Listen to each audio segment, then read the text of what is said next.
ule mpira wa jana Yanga na Azam. Sawa.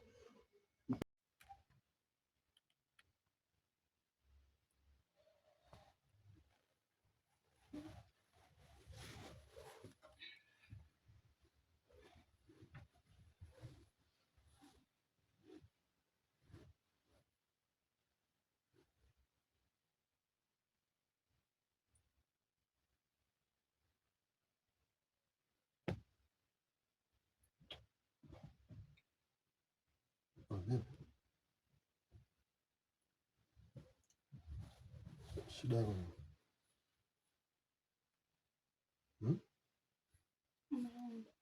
Nini? Unataka nini?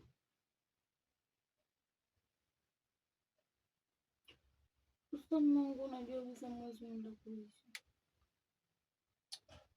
Fumbo la mgumu kuelewa. Juzi nilikwambia nini? Hii sio mwezi tu. Sawa. Yaani endelevu. Mimi siwezi nikawa nalima alafu mazao hakuna kitu. Sasa mume wangu sipani zingatia. Kuwa mwelewa. Tumeelewana? Nishakwambia mimi siwezi. Lala huko, sitaki usumbufu. Umenielewa?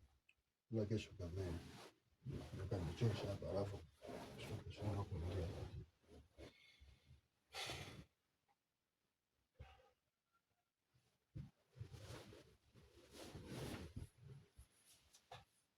Mbona sio mwelewa wewe? Wewe. Utakuja kufumua vibao? Hebu lala huko.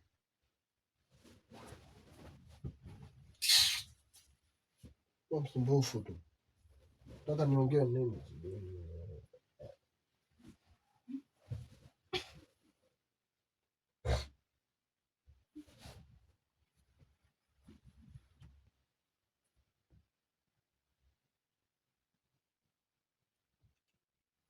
Kat kubwa na asante sana.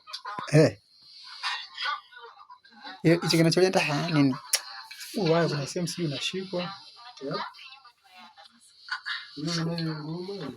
Kwa huyu mtoto nani yeye alikuwa Max akampa Pacome. Pacome ile mali akaingia nayo ndani moja kwa moja. Wewe Pacome mtu mbadi mama. Akampa Okelo. Okelo akaachia zita shuti. Nikaenda kugonga kwamba kipo hasa kule. Oya. Mke wangu Yanga la. Mimi nakwambia ukweli, Yanga la. Amia Yanga. Mume wangu, wewe unataka nyumba nzima tu Yanga. Mimi nakwambia kwa sababu mimi najua mke wangu kuwa hivi sasa hivi unakonda. Simba hii. Miaka mingapi? Hamna kombe wala mjashinda. Kwa mpinzani wenu jamani. Kalembo kangu alikuwa kanene shabuli unaona. Amia Yanga. Alafu mama. Naam. Baki tunakumbuka. Uniambia mwezi wote analeta ili nasema hapa nyumbani. Mke wangu. Bidii uliokuwa nayo ya kukumbuka vitu vyako. Ungekuwa unaifanya kwenye kushika mimba. Ningekuwa na amani. Maana kwenye vitu vyako uko makini sana ila kwenye kushika mimba. Mume wangu. Mume wangu nini? Unakela bwana. Nakela nini? Nimekosea kukuambia? Yaani wewe kila siku mambo haya. Unaga hata jipya wewe. Sasa mke wangu hapo mimi nimekosea nini? Nikiongea kwa ukali unasema nimepanic. Nimeongea kawaida. Kwa mimi nimekukera. Ndio. Okay, fresh. Toa mkono. Sogea mimi. Mimi nakwambia vitu vya msingi unaona mimi naongea nani ujinga. Mimi kama ni vipi bwana? Yaani mtu akiongea vitu vya msingi unamwona nani fresh. Niache bwana.